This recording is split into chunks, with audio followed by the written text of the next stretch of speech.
Our final speaker takes on the future of connected healthcare, blending strategic thinking with technical experience in fixed and mobile data solutions. She drives growth as the Director of Sales for Feeney Wireless's East Region. Her technical knowledge and project management skills are unmatched as she focuses on in-vehicle, mobile gateways and embedded gateways for smart energy, point of sale, and kiosk applications. Please welcome Kristie Swanson.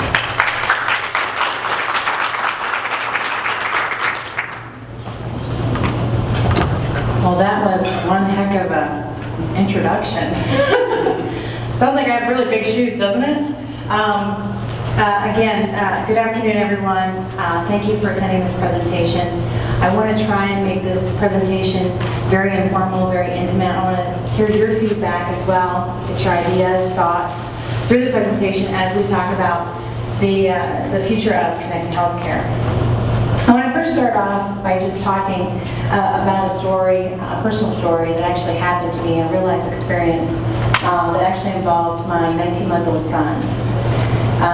I'd never, to this point in my life, ever ridden in the back of an ambulance. Thank God, right? Knock on wood. This is wood. But we were on our way a summer vacation last year in June, and he had woken up with a fever that morning, and I thought I just attributed it to teething because it was that time of in his growth cycle where he was, getting his teeth and whatnot. It was a low-grade fever, not expecting much, so we still packed everybody up and we made our way to Myrtle Beach. Well, we didn't even make it out of the state of Pennsylvania before he actually went into a seizure. And if you're a parent, seeing your son or daughter actually go into a seizure is one of the most scariest things in the world. I mean, it's just absolutely petrifying because there's nothing that you can do to stop it. And really, from a medical standpoint, there's really nothing that they can do to stop it. They can give them Valium or something like that to alleviate it, but ultimately they got to get themselves out. So we were driving along the highway, and my husband used OnStar, called 911, and they came out and met us. And luckily, we were only like 10 minutes from the actual hospital. And in some cases, febrile seizures, I'm sure being EMTs, you guys are all very familiar with what that was or what it is. He actually had a complex febrile seizure, which is like completely different. So it lasted 45 minutes.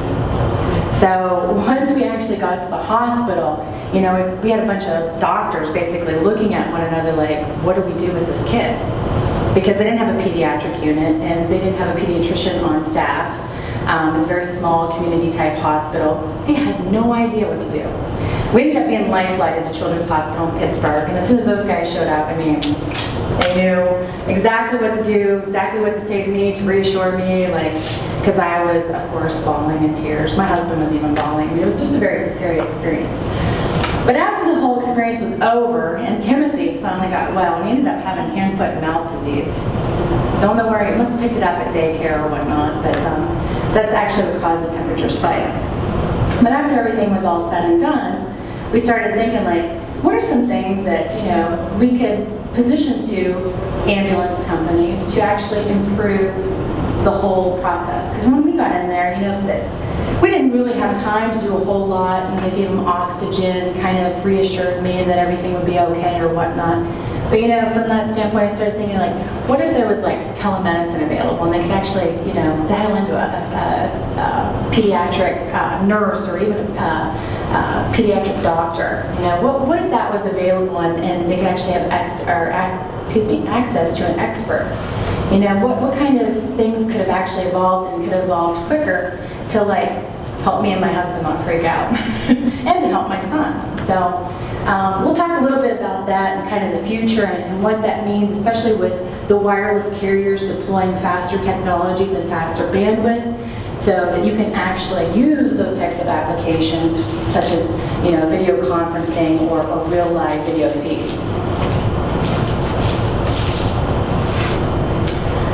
So I'm just going to do a quick introduction to Feeney Wireless and what we do and what we do well. We are an end-to-end product, service, and integration company. The acronym end-to-end is machine to machine. Basically what that means is we build systems that talk to one another. And we do that by utilizing a cellular interface to do that.